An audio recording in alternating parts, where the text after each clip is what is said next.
Pour a cup of hot coffee, and it always cools down. Never the reverse. You grow older, not younger. You remember yesterday, not tomorrow. Time, it seems, flows in one direction, and never the other. But have you ever asked why?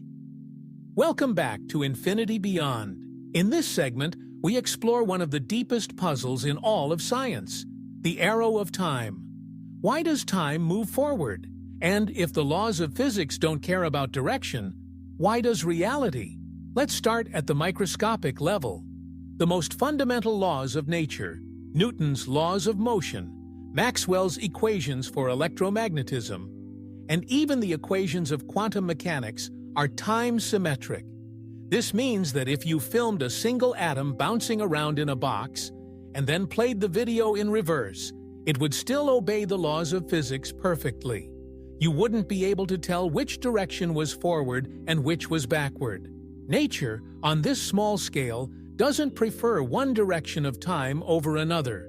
So why, then, in our everyday lives, is the past so clearly different from the future?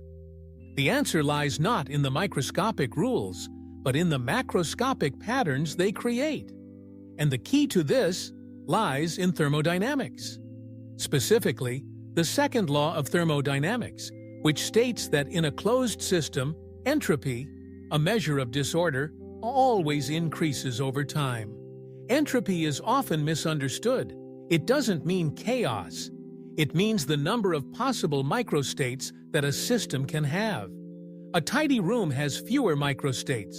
A messy one has more. A hot cup of coffee has energy concentrated in one spot. As it cools, the energy spreads out, increasing entropy. And while the microscopic particles may still obey reversible laws, the overall state of the system becomes more disordered over time. This gives rise to the arrow of time. Entropy increases, so time flows forward, from low entropy to high entropy. And here's the mind-bender. The reason time has direction is because the universe started in a state of extraordinarily low entropy. The Big Bang wasn't just a hot, dense moment, it was also incredibly ordered. Why? We don't know. But from that pristine beginning, entropy has increased relentlessly, driving the evolution of stars, galaxies, life, and time itself. So when you drop an ice cube into water, it melts. Entropy increases.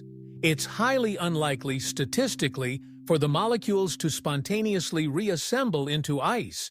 Not impossible, just so improbable it might never happen in the life of the universe.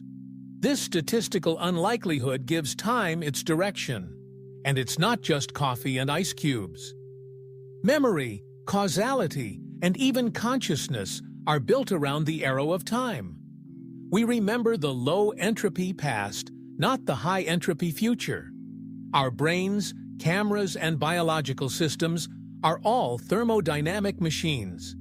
They process information in one direction, because entropy only moves in one direction. But if the fundamental laws are time-symmetric, why didn't the universe just exist in a high-entropy state from the beginning? This question has led physicists to consider cosmological arrows of time. The idea that the direction of time is linked to the shape and evolution of the universe itself. Some theorists propose that the arrow of time is emergent, not fundamental, but a result of boundary conditions like the Big Bang. Others speculate that in a cyclical universe, time could reverse in the next cycle, or that in multiverse scenarios, different regions of spacetime might have opposite arrows of time. There's even discussion of time reversal in black holes, or exotic phenomena near singularities, where time might behave differently. In the realm of quantum mechanics, the arrow of time also shows up in decoherence, the process by which quantum systems lose their superpositions and become classical. This too is driven by entropic behavior, so in a way, the arrow of time may emerge from the loss of quantum coherence, linking the irreversible flow of time to the spread of information in the universe. Yet, one of the most haunting questions remains. If time is just another dimension, like space, why do we experience it moving forward? We can move freely in space, left, right, up, down, but not in time. Some theories suggest that our perception of time is tied to the growth of entropy, or the processing of information in our brains. Others argue it's a feature of consciousness itself, arising from how we interface with a quantum universe. We don't yet know the full answer. But what we do know is this: the arrow of time is real.